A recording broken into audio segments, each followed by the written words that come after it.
الحمد لله نحمده ونستعينه ونستغفره ونؤمن به ونتوكل عليه ونعوذ بالله من شرور أنفسنا ومن سيئات أعمالنا من يهده الله فلا مضل له ومن يضلله فلا هادي له ونشهد أن لا إله إلا الله ونشهد أن محمدا عبده ورسوله أما بعد فإن خير الحديث كتاب الله وخير الهدي هدي محمد صلى الله عليه وسلم وشر الأمور محدثاتها وكل محدثة بدعة وكل بدعة ضلالة وكل ضلالة في النار فأعوذ بالله من الشيطان الرجيم بسم الله الرحمن الرحيم يسألونك عن الخمر والميسر قل فيهما إثم كبير ومنافع للناس وإثمهما أكبر من نفعهما وقال تعالى يا أيها الذين آمنوا إنما الخمر والميسر والأنصاب والأزلام رجس من عمل الشيطان فاجتنبوه لعلكم تفلحون إنما يريد الشيطان أن يوقع بينكم العداوة والبغضاء في الخمر والميسر ويصدكم عن ذكر الله وعن الصلاة فهل أنتم منتهون۔ برادران ملت، معزز سامعین اور ملت اسلامیہ کے نوجوانوں، قرآن کریم کے دو مختلف مقامات کے ان آیات کریمہ میں اللہ تعالیٰ نے کچھ ایسی نقصان دہ چیزوں کا ذکر فرمایا ہے جس سے خود فرد کو، اس کے ساتھ ساتھ معاشرے کو انفرادی طور پر، اجتماعی طور پر نقصان، بلکہ شدید نقصان پہنچتا ہے۔ نقصان بھی ایسا کہ فرد کی ترقی رک جاتی ہے اور معاشرے کی ترقی رک جاتی ہے، سوائے نقصان کے اور کچھ حاصل نہیں ہوتا۔ محترم حضرات، انسان کو اچھا بننے کے لیے ضروری نہیں ہے کہ صرف نیک اعمال ہی سے اچھا بنے۔ قرآن کریم ہمیں یہ کہتا ہے اچھا بننے کے لیے نیک اعمال کے ساتھ ساتھ بری چیزوں سے رکنا بھی ضروری ہے۔ قرآن نے جہاں عمل صالح کی ترغیب دی ہے کہ یہ کرو، یہ کرو، اس کی یہ فضیلت ہے، اس کی یہ خوبی ہے، یہ چیزیں اللہ کو ایسی پسند ہیں اور ان کے کرنے سے یہ اجر اور یہ ثواب ہے، وہیں اللہ نے یہ بھی تفصیل بتلائی ہے کہ بہت ساری چیزیں آپ کے لیے نقصان دہ ہیں کہ آپ وہ چیزیں نہ کریں۔ آپ جانتے ہیں 6واں پارہ، اس پارے کا نام ہے لا يحب اللہ۔ معنی کیا ہے؟ وہ کام، وہ چیزیں، وہ اعمال جن کو اللہ پسند نہیں فرماتے۔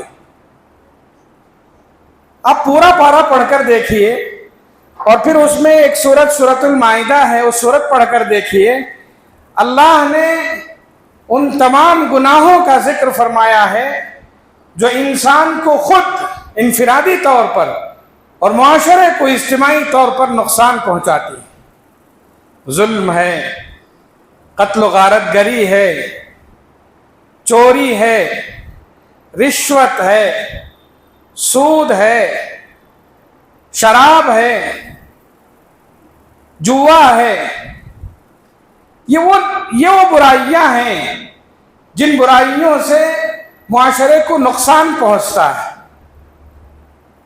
بات یہ سمجھ میں آتی ہے کہ انسان کو نیک بننے کے لیے، خود فرد کو مضبوط بننے کے لیے اور معاشرے کو مضبوط بنانے کے لیے انسانوں کو چاہیے کہ وہ برے اعمال سے بچے۔ میں نے 2 آیات جو پڑھی ہیں، ان آیات میں ایک برائی کا خاص طور پر ذکر فرمایا ہے، وہ ہے شراب، نشہ۔ جتنی چیزیں نشاور ہیں وہ سب انسان کے لیے نقصان دہ ہیں اور اسلام نے اسے حرام قرار دیا ہے، اور شراب حرام ہے، کلی طور پر اسلام نے حرام کر دیا ہے۔ اب اسے پینا، اس کا پلانا، اس کے بنانے میں مدد کرنا قطعاً اجازت نہیں ہے۔ ہم یہ سوچیں میں تو پیتا نہیں ہوں، نہیں، اللہ کے رسول صلی اللہ علیہ وسلم نے فرمایا پینا پلانا یہ تو حرام ہے ہی، اس کے بنانے میں ساتھ دینا، اس کے اٹھانے میں ساتھ دینا، اسے لے جا کر کسی کو دینا یا اس کو لے جا کر دینے میں کسی کی مدد کرنا، اس قسم میں شراب کے پینے والے تک پہنچنے کے لیے جس قسم کی بھی مدد ہو سکتی ہے ان تمام مدد سے بچنا ضروری ہے۔ اسلام نے یہاں تک تاکید فرمائی ہے۔ شراب ایک ایسی چیز ہے، یہ نشہ ایک ایسی چیز ہے جو خود انسان کو کھوکھلا بنا دیتا ہے اور معاشرے کو ترقی سے روکتا ہے، معاشرے کو ترقی سے روکتا ہے۔ یہ لت اگر پڑ گئی، یہ عادت اگر پڑ گئی تو پھر انسان سے بہت جلد وہ دور نہیں ہوتی، اس کا عادی ہو جاتا ہے، اور جب تک اسے استعمال نہیں کرتا اسے اس کی عقل کے حساب سے، اس کی سوچ کے حساب سے اسے سکون نہیں ملتا، جبکہ سکون کا متلاشی یہ انسان غلط راہ اختیار کر چکا ہے۔ عہد نبوی کے دور، عہد نبوی جب ہم دیکھتے ہیں، یہ رسول اللہ صلی اللہ علیہ وسلم جس دور میں مبعوث ہوئے اور آپ کا بچپن، آپ کی جوانی اور آپ کی زندگی جہاں گزری، وہ ماحول اگر دیکھتے ہیں تو اس ماحول میں شراب ان کی زندگی میں رچ بس گئی تھی، ان کی زندگی کا حاصل یہی تھا اور ان کی زندگی کا مشغلہ یہی تھا، اور اسلام جانتا تھا، اسلامی تعلیمات اس کی مصلحت یہ تھی کہ معاشرہ ترقی سے رک جاتا ہے۔ جب اسلام آیا تو اچھی طرح سے جانتا تھا کہ ان کے ذہن و دماغ سے شراب کا نکالنا مشکل ہے۔ آپ اندازہ کریں یہ کیسی بری لت ہے، یہ کیسی بری بلا ہے کہ اسے چھڑانے کے لیے مدت لگی۔ اسلامی تعلیمات آپ دیکھیے، بہت سارے گناہ ایسے ہیں جن کو قرآن نے بیک وقت قدغن لگائی، کہا کہ اب یہ نہ کریں، حرام ہے، مگر شراب ان کی زندگی میں رچ اور بس گئی تھی، اسے روکنے کے لیے، ان کی زندگی سے نکالنے کے لیے ان کا ذہن بنانا پڑا، وقت لگا۔ پہلے ان کے ذہن میں یہ بات ڈالی گئی کہ آپ اس شراب کو اس لیے استعمال کر رہے ہو کہ اس میں نفع ہے۔ قرآن نے کہا ہاں، قرآن نے کہا ہاں نفع ہے، آپ جو یہ سمجھتے ہو اس میں فائدہ ہے اور فائدہ سمجھ کر پی رہے ہو، ہاں ہے، مگر نہیں، نقصان بھی ہے۔ قرآن کا انداز دیکھیے، اسلامی تعلیمات کی خوبصورتی دیکھیے، قرآن یہ کہتا ہے کہ آپ یہ سمجھتے ہو کہ اس میں فائدہ ہے، فائدہ ہے، مگر نقصان بھی ہے۔ پھر اس کے بعد موازنہ کر کے بتلایا اس میں نقصانات زیادہ ہیں، فائدہ کم ہے۔ يَسْأَلُونَكَ عَنِ الْخَمْرِ وَالْمَيْسِرِ قُلْ فِيهِمَا إِثْمٌ كَبِيرٌ وَمَنَافِعُ لِلنَّاسِ، لوگ آ کر پوچھتے ہیں شراب پینے میں کیا حرج ہے، اس میں تو فائدہ ہے۔ قرآن نے کہا ہاں فائدہ ہے، مگر یہ بھی تو دیکھو اس میں نقصانات ہیں، اور نقصانات زیادہ ہیں، فائدے کم ہیں۔ کون عقل مند ایسا ہے جو کم فائدوں کے بجائے نقصانات زیادہ استعمال کرے؟ کیا نقصانات ہیں؟ بعد میں اللہ تعالیٰ نے بتدریج جب احکامات نازل فرمائے نقصانات بھی بتلائے، پہلے ذہن صاف کیا۔ جب یہ بات سمجھ میں آ گئی کہ اس میں نقصانات ہیں، بہت زیادہ ہیں، نفع ہے بہت کم ہے، تو بہت سارے لوگ اس سے بچھڑنے لگے، دور ہونے لگے، ذہن بننے لگا۔ اللہ نے کہا کہ عام دنوں میں اگر پی لیتے ہیں کوئی حرج نہیں ہے، البتہ نماز کے اوقات میں نہ پیا کرو۔ اب یہ ذہن بن گیا۔ ظاہر بات ہے ایک مسلمان جب 5 وقت کی تیاری کر رہا ہو، حالت نشہ میں وہ مسجد نہیں آئے گا، دن کا رات کا بیشتر حصہ وہ نشے کے بغیر گزارے گا۔ اور جب ایک عام ذہن بن گیا، عام ماحول بن گیا کہ اس میں نقصانات زیادہ ہیں، اللہ نے شراب کے سلسلے میں مکمل حرمت کی آیت نازل فرمائی، اور جب آیت نازل فرمائی تو اس میں جو نقصانات گنائے گئے وہ ہمارے ایمان اور ہماری صحت کو کمزور کرنے والے۔ آپ سے اگر یہ کہا جائے کہ بھائی آپ یہ کھائیں، کھانے میں حرج نہیں ہے، مگر جب کھائیں گے آپ کی عقل چلی جائے گی، آپ کا ہارٹ اٹیک ہوگا، آپ کا دل کام کرنا بند کر دے گا، آپ کو اچھے اور برے کی تمیز نہیں رہے گی، آپ اچھے کام نہیں کر سکیں گے۔ ظاہر بات ہے کیا وہ اس چیز کو استعمال کرے گا جس کے نقصانات سامنے ہیں؟ قرآن نے کہا یاد رکھو، انما الخمر والمیسر والانصاب والازلام رجس من عمل الشیطان، شیطانی عمل ہے، یہ کوئی اچھا کام نہیں ہے، یہ بھی شیطانی فسق و فجور ہے کہ وہ تمہارے ذہنوں میں بٹھائے رکھا ہے کہ اس میں فائدے ہیں۔ کوئی فائدہ نہیں ہے۔ اگر ایک فائدے کو دیکھ کر 10 نقصانات اپنے جسم میں پال رہے ہو، یہ کون سی عقل مندی ہے؟ رجس من عمل الشیطان، حرمت کی آیت نازل ہوئی، فرمایا فاجتنبوہ، بچ جاؤ اس سے۔ بعد میں کیا کہا؟ اگر بچو گے تو کامیابی ملے گی۔ یعنی آپ کی ترقی کی راہ میں جو رکاوٹ بنی ہوئی چیز ہے وہ یہی شراب ہے، یہ فتنہ ہے، یہ آفت ہے، یہ مصیبت ہے۔ یہ آپ اسے استعمال کریں گے، آپ کی ترقی رکے گی، آپ کے خاندان کے لیے آپ کے لیے آفت ہے، آپ کی اولاد کے لیے یہ آفت ہے، آپ کے معاشرے کے لیے یہ آفت اور مصیبت ہے، آپ کی معاشی اور معاشرتی زندگی کے لیے یہ آفت ہے۔ اس میں نقصانات ہی نقصانات ہیں۔ فَاجْتَنِبُوهُ لَعَلَّكُمْ تُفْلِحُونَ، کامیابی کا راستہ یہ ہے کہ شراب کو چھوڑنا پڑے گا۔ آپ شراب چھوڑیں گے بہت ساری برائیوں کا خاتمہ ہوگا۔ اسلام محبت کا، سلامتی کا، امن کا، آشتی کا پیغام دیتا ہے۔ اسلام محبت کا پیغام لے کر آیا ہے، نفرت اور عداوت کو ختم کرنا چاہتا ہے، آپس کی دشمنیوں کو ختم کرنا چاہتا ہے۔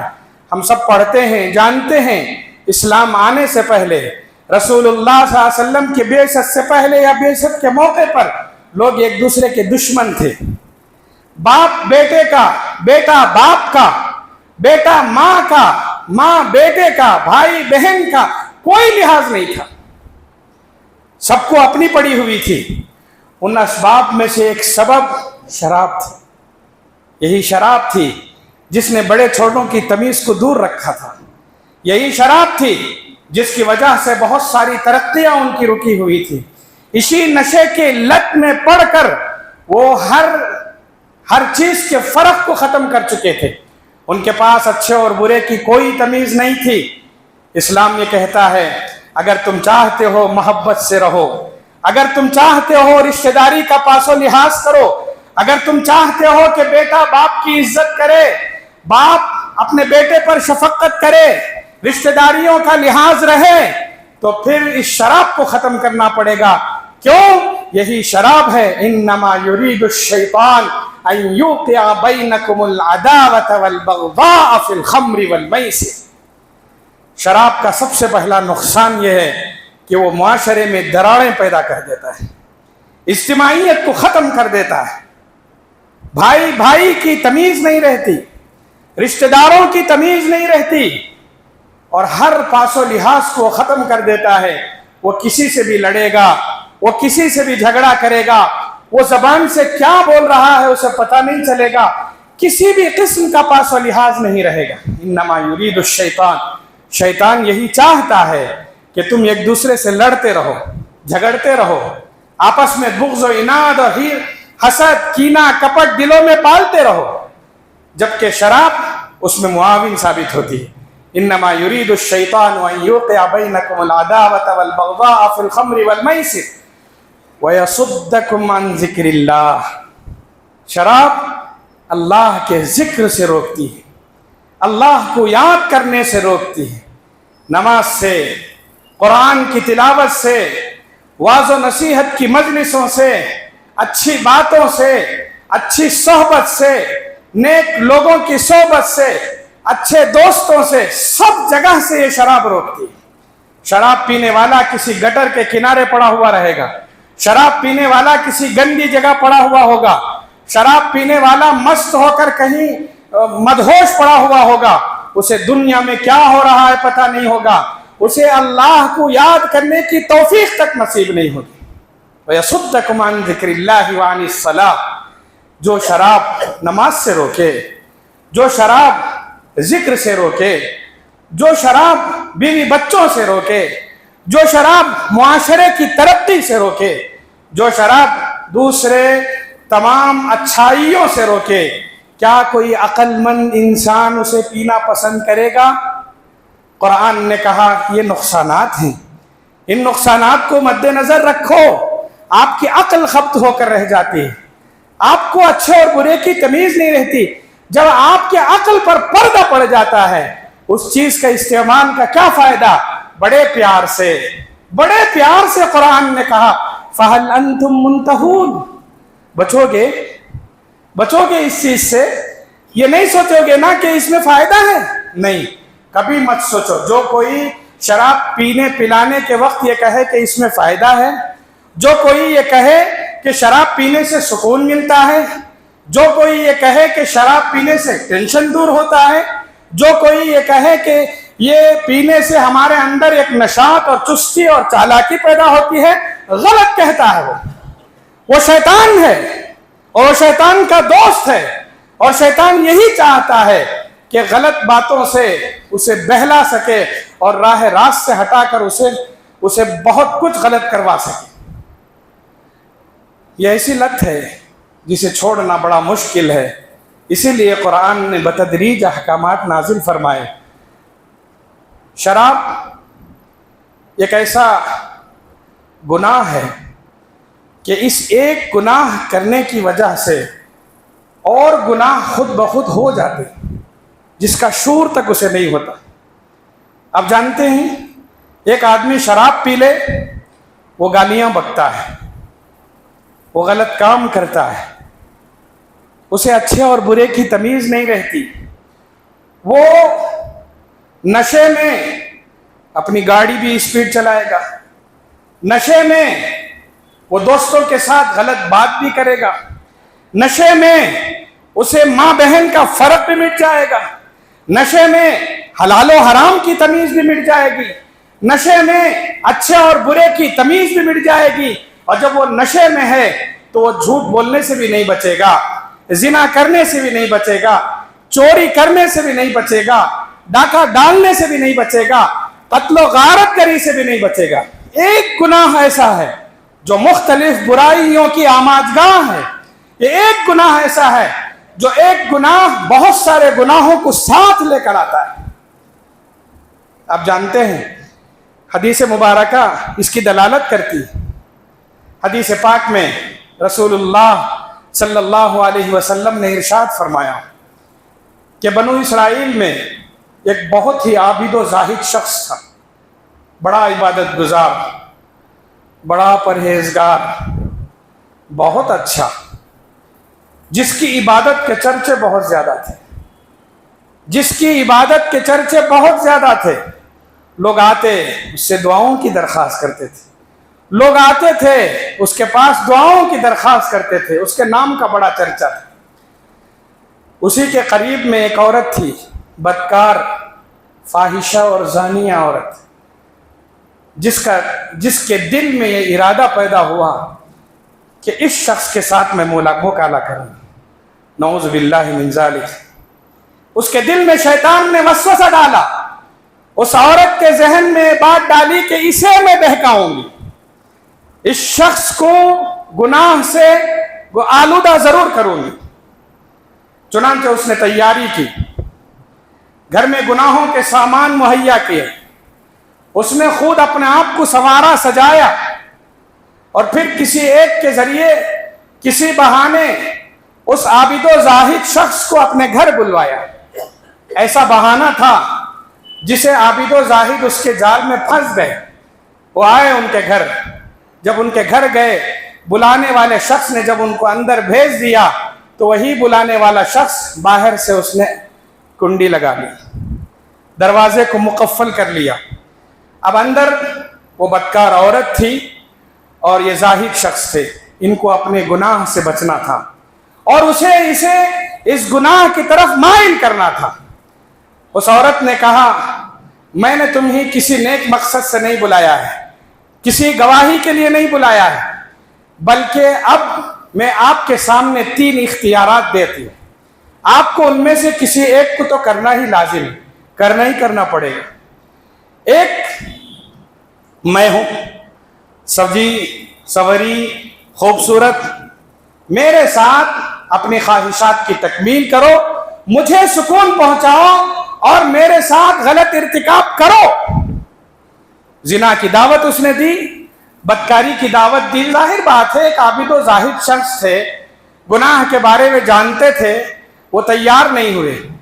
کہا کہ یہ بچہ ہے، اس کے سامنے ایک بچہ تھا، کہا کہ یا تو میرے ساتھ بدکاری کرنا پڑے گا، یا تو اس بچے کو قتل کرنا پڑے گا، یا نہیں تو یہ شراب پڑی ہوئی ہے، اس شراب کو پینا پڑے گا۔ یہ 3 اختیارات ہیں آپ کو، ان میں سے لازماً کوئی ایک آپ کو کرنا ہی کرنا پڑے گا۔ رسول اللہ صلی اللہ علیہ وسلم فرماتے ہیں اس عابد و زاہد شخص کے ذہن میں یہ خیال آیا کہ ان تینوں گناہوں میں سے لگتا ہے کہ شراب بہت چھوٹا گناہ ہے، پی لیا جائے، شراب پی لوں گا، نکل جاؤں گا اور پھر اس کے بعد میں بچ جاؤں گا۔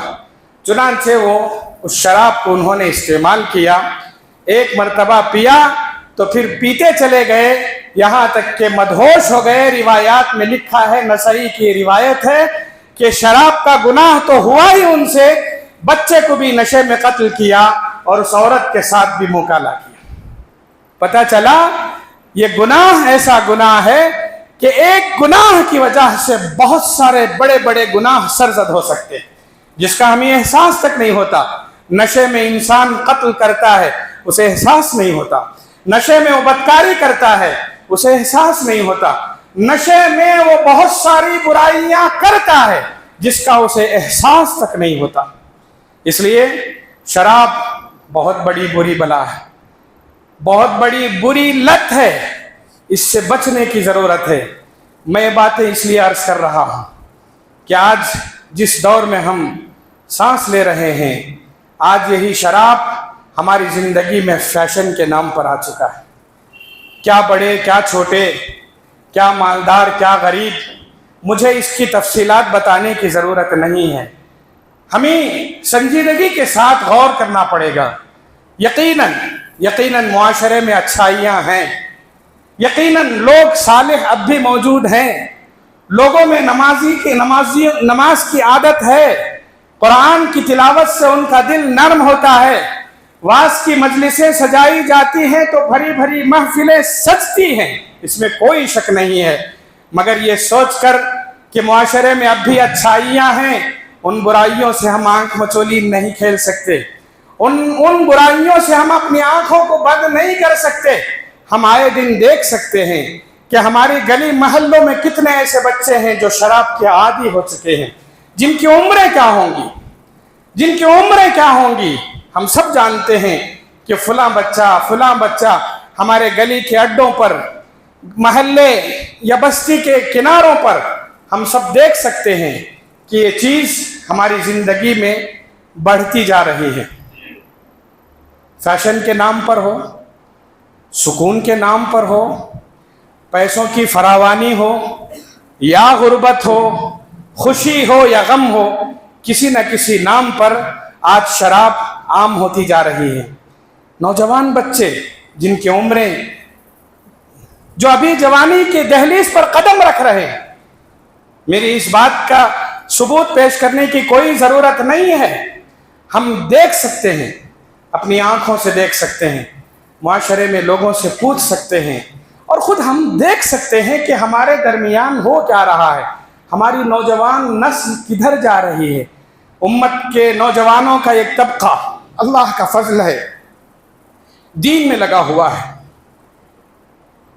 دین کو مضبوط کرنے میں لگا ہوا ہے، مگر امت کے نوجوانوں کا، بچوں کا یا بڑھتی عمر کے نوجوانوں کا ایک طبقہ ایسا بھی ہے یقیناً فحش خانوں میں، فحش اڈوں میں، بیکار کی مجلسوں میں، برے دوستوں کے ساتھ یقیناً پڑا ہوا ہے.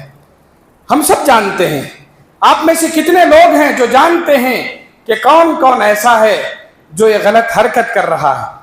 اس کے اسباب ہیں، جیسے میں نے کہا، ایک سبب فیشن. سمجھتے ہیں کہ آج کے زمانے میں یہ کوئی چیز بری نہیں ہے، پیا جا سکتا ہے. وہ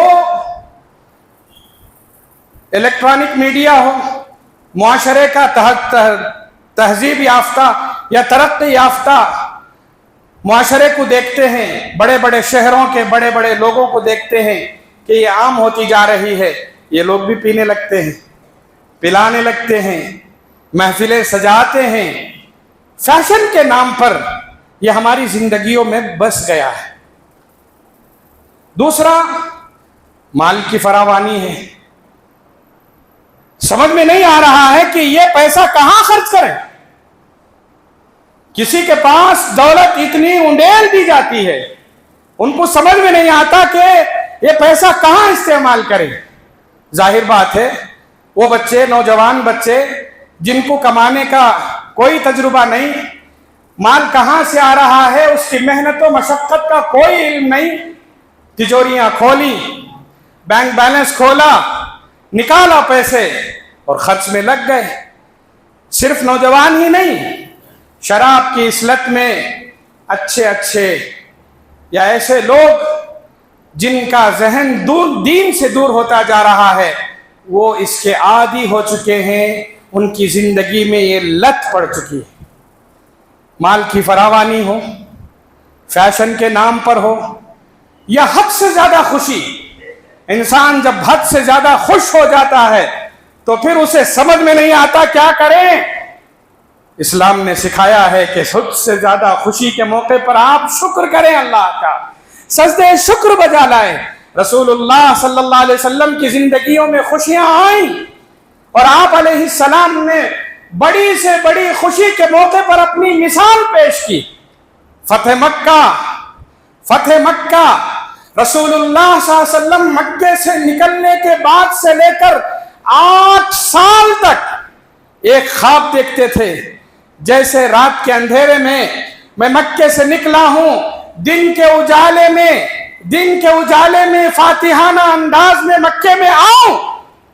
خواب دیکھا رسول اللہ نے، اور وہ خواب ساری زندگی سجائے رکھا. جس دن مدینہ پہنچے اس دن سے یہی تمنا تھی کہ کب مکہ جاؤں. 8 سال کے بعد زندگی کی سب سے بڑی خوشی ہاتھ آئی تھی. صحابہ خوش تھے. صحابہ میں صرف بڑے صحابہ نہیں، نوجوان صحابہ خوش تھے، بچے صحابی جو تھے وہ خوش تھے. آپ اندازہ لگائیں صحابہ نے اعلان کیا تھا، آج ہم اتنے خوش ہیں، اليوم یوم الملحمہ، آج ٹکراؤ کا دن ہے، آج تصادم کا دن ہے. آج ہم بدلہ لیں گے ان لوگوں سے جنہوں نے ہمیں مکے سے نکالا تھا. آج ہم بدلہ لیں گے ان خون کا جو خون ہمارا بہایا تھا مکے کے لوگوں نے۔ خوشی کا دن نشے میں گزارنا چاہتے تھے، خوشی کا دن بدلہ لینا چاہتے تھے۔ کیا فرمایا رسول اللہ صلی اللہ علیہ وسلم نے؟ الیوم یوم المرحمہ، آج بدلہ لینے کا دن نہیں ہے، آج رحم کرنے کا دن ہے۔ خوشی منانے کا طریقہ سینہ تاننا نہیں ہے، اکڑنا اور غرور کرنا نہیں ہے، جی میں جو آیا وہ کرنا نہیں ہے، بدلہ لینا نہیں ہے، نشہ کرنا نہیں ہے، بلکہ خوشی کا اظہار حد تشکر سے۔ اللہ اکبر۔ صحابہ کہتے ہیں مکے میں خوشی خوشی جب داخل ہو رہے تھے، آپ کے ساتھ اسامہ ابن زید بھی تھے، گھوڑے پر بیٹھے ہوئے تھے، بچے تھے، ابھی نوجوان تھے، خوشی سنبھالے نہیں جا رہی تھی۔ کیا کیا؟ اسی گھوڑے پر بیٹھ کر اچھلنے لگے، گھوڑے پر بیٹھ کر اچھلنے لگے فرط مسرت سے۔ آپ نے فرمایا علیک یا ولدی، علیک یا ولدی، کیا کر رہے ہو؟ یہ اچھلنے کا وقت ہے، ناچنے کا وقت ہے، آج تو سجدہ کرنے کا دن ہے۔ پھر آپ نے لوگوں کو بتلایا فاتحانہ انداز میں خوشی کا اظہار کیسے کرتے ہیں۔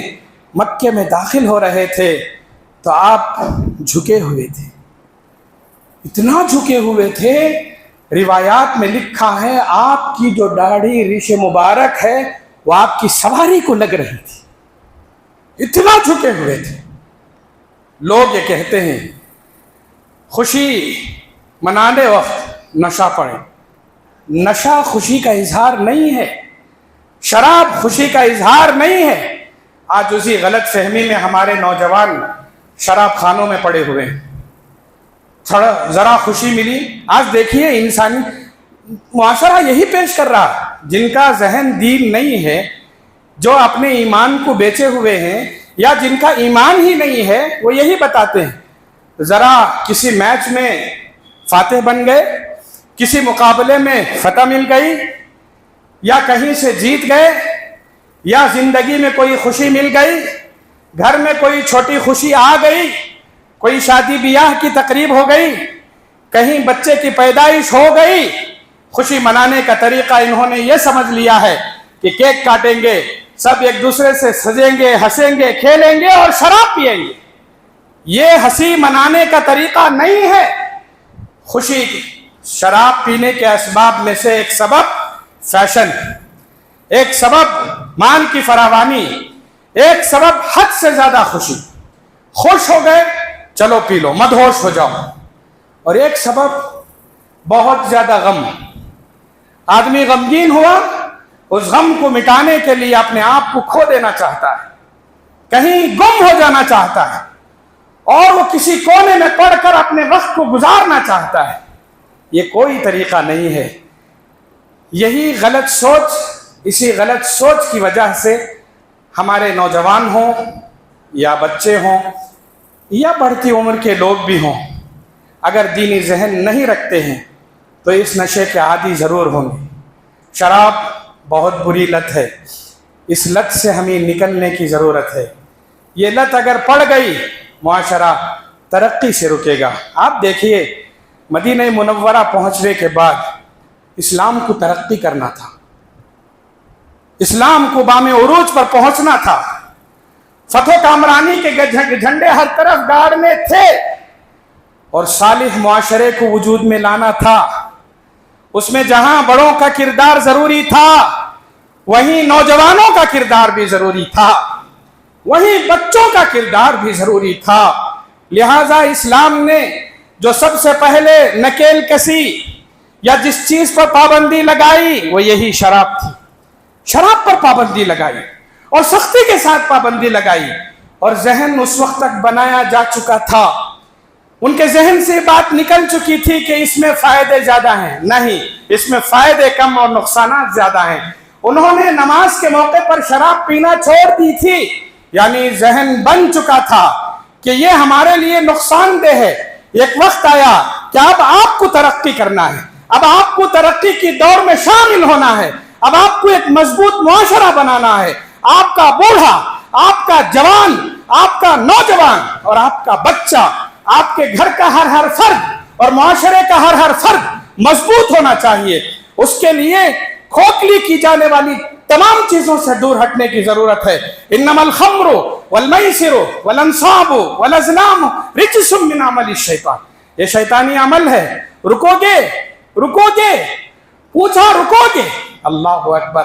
حضرت انس نوجوان صحابی، ابھی ان کی عمر اتنی بڑی نہیں ہے، وہ خود کہتے ہیں میں اپنے مہمانوں کو شراب پیش کر رہا تھا، اللہ کا حکم نازل ہوا، ذہن بن چکا تھا کہ اب حرام ہو چکی ہے، میں نے اپنی آنکھوں سے دیکھا، جس کسی کے کان میں بھی شراب کی حرمت کی آواز آئی سب نے چھوڑ دیا، جس کے ہاتھ میں گلاس تھا اس نے چھوڑ دیا، جس کے ہونٹوں کے پاس تھا اس نے چھوڑ دیا، جس نے منہ میں رکھا تھا اس نے کلی کر دی، اور جس نے پی لیا تھا اس نے طے کر دیا۔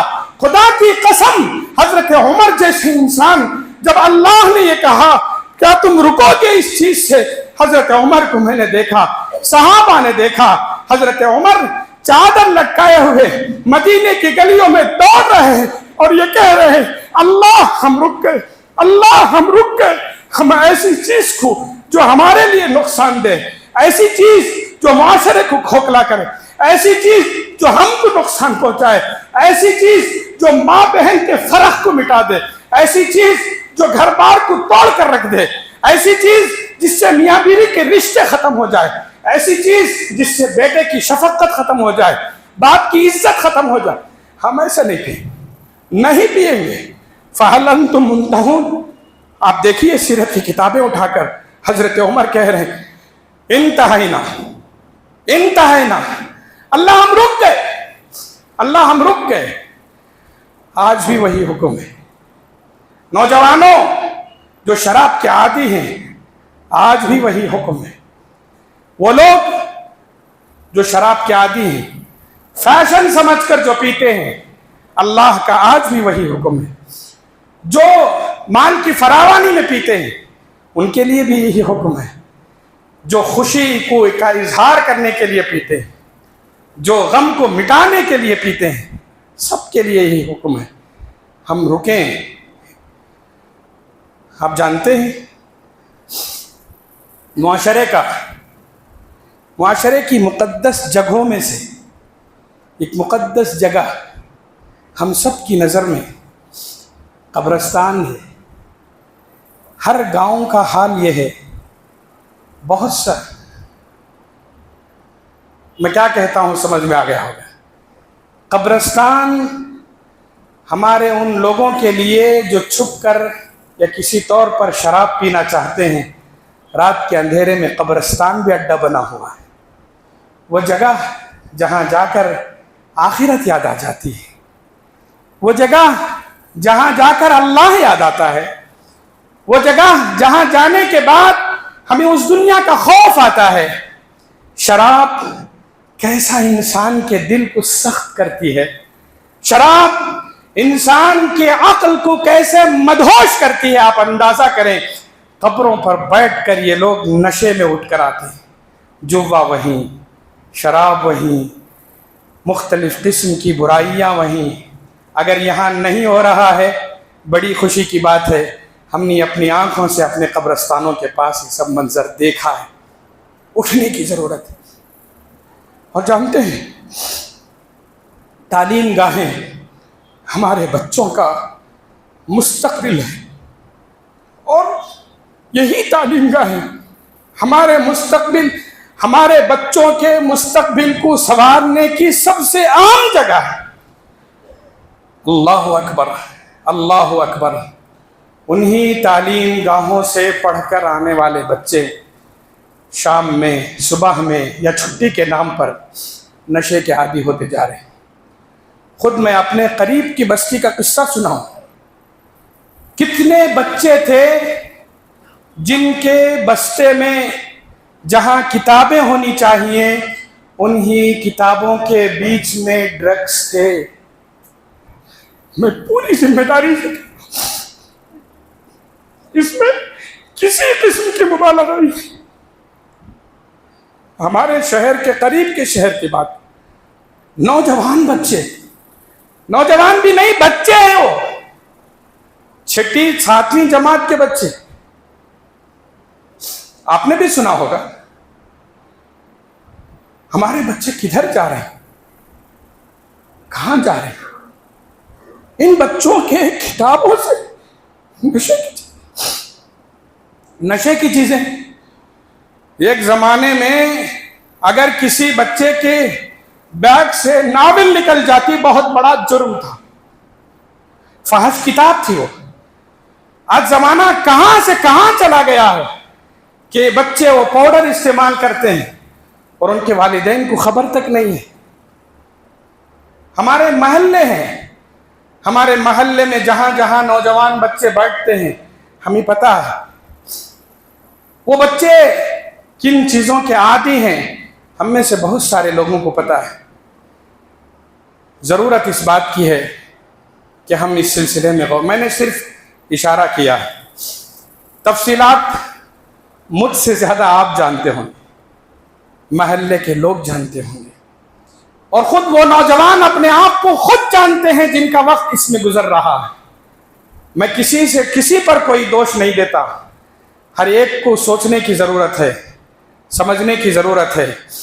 محلے کے بڑے ذمہ دار، بستی کے بڑے ذمہ داروں کو اس سلسلے میں کوشش کرنے کی ضرورت ہے، اور وہ صالح نوجوان جو اپنے ہی قریب میں اس قسم کے نشے کی چیزیں دیکھ رہے ہیں، کچھ اقدام کرنے کی ضرورت ہے اور مناسب اقدام کی ضرورت ہے، صحیح فیصلے کی ضرورت ہے، سوچ سمجھ کر، کہیں غلط نہ ہو جائے، صحیح انداز سے مشورے کے بعد کوئی اقدام کرنے کی کوشش کریں۔ والدین اپنے بچوں پر نظر رکھیں۔ آج بچے کا فون ہے، اس کے فون کا لاک تک ہم کھول نہیں سکتے، ہمت نہیں ہے والدین کی۔ والدین اپنے بچوں کی تربیت اس انداز سے کریں کہ جب تک وہ ہماری ذمہ داری میں ہے، اس کی تربیت کے لیے ہم سب کچھ کر سکتے ہیں۔ ذہن میں رکھیں، بچہ کیا کر رہا ہے، کہاں جا رہا ہے، کس کے ساتھ اٹھ بیٹھ رہا ہے، رات میں گھر کب واپس آ رہا ہے، صبح اٹھ کر کب جا رہا ہے۔ کتنے بچے ہیں جو اسکول کے نام پر گھر سے نکلتے ہیں، اور کتنی بچیاں ہیں جو گھر سے اسکول کے نام پر نکل رہی ہیں، مگر وہ اپنا وقت گزار کر واپس اسکول کے ختم ہونے کے بعد وقت پر آ جاتی ہیں۔ درمیان کا وقت کہاں گزرا، اس کی ذمہ داری کس کی ہے؟ والدین کی بھی، ساتھ میں تعلیم گاہوں کے ذمہ داروں کی۔ اسکول ہو یا مدرسہ ہو، کسی بھی مدرسہ یا کسی بھی اسکول کی ذمہ داری یہ ہے کہ وہ اپنے پاس پڑھنے والے بچوں کی حفاظت کریں، ان کی حاضری کا اہتمام کریں، ان کے گھر والوں سے تعلق اور ربط قائم رکھیں، اور ان کی تعلیم کی نگرانی بھی کریں، اور ان کی تربیت کی ذمہ داری بھی سنبھالیں۔ باتیں بہت ہیں اور ہم سب بہت ساری باتیں جانتے ہیں، میں نے اشارہ کیا ہے۔ خدا کے لیے اپنے بچوں کو سنبھالیں، خود بھی سنبھلیں۔ دیکھیں زمانہ کدھر جا رہا ہے، اسلام کو مٹانے کی کیسی کیسی کوششیں کی جا رہی ہیں۔ ہمارے مساجد، ہمارے مدارس، ان پر کیسی نظر ہے ہم سب جانتے ہیں۔ خود ہمارے اسلامی تعلیمات پر کیسی نظر ہے ہم سب جانتے ہیں۔ ایک طرف ہمارے خلاف منصوبے بن رہے ہیں، اور دوسری طرف ہم نشے میں یا پھر دوسروں کی نقل کرنے میں یا دوسروں کے پیچھے چلنے میں فخر محسوس کر رہے ہیں۔ خدا کے لیے اٹھیں اور دوسروں کو جگائیں، اور خود کو، اسلامی معاشرے کو مضبوط بنانے کی کوشش کریں۔ میری ان باتوں پر براہ کرم، میری یہ باتیں نہیں ہیں، یہ اللہ اور اس کے رسول کی باتیں ہیں۔ میری ذمہ داری تھی جو میں نے ادا کی ہے، اب ہم سب کی ذمہ داری ہے، ہم سب مل کر کریں۔ مجھے بھی کرنا ہے، مجھے بھی اپنے بچوں کو، اپنے ماتحت بچوں کو، اپنے محلے کے نوجوانوں پر مجھے بھی نظر رکھنی ہے. اس کا پہلا اور اولین مخاطب میں ہوں، اور ساتھ میں میری گزارش ہے ہم سب مل کر کریں تاکہ آنے والی نسل اسلام کی تعلیمات کے سلسلے میں مضبوط ہو. اللہ کرے ہماری یہ باتیں دلوں تک پہنچیں اور ہم سب جاگیں اور اسلامی تعلیمات پر عمل کریں. اللہ ہم سب کو عمل کی توفیق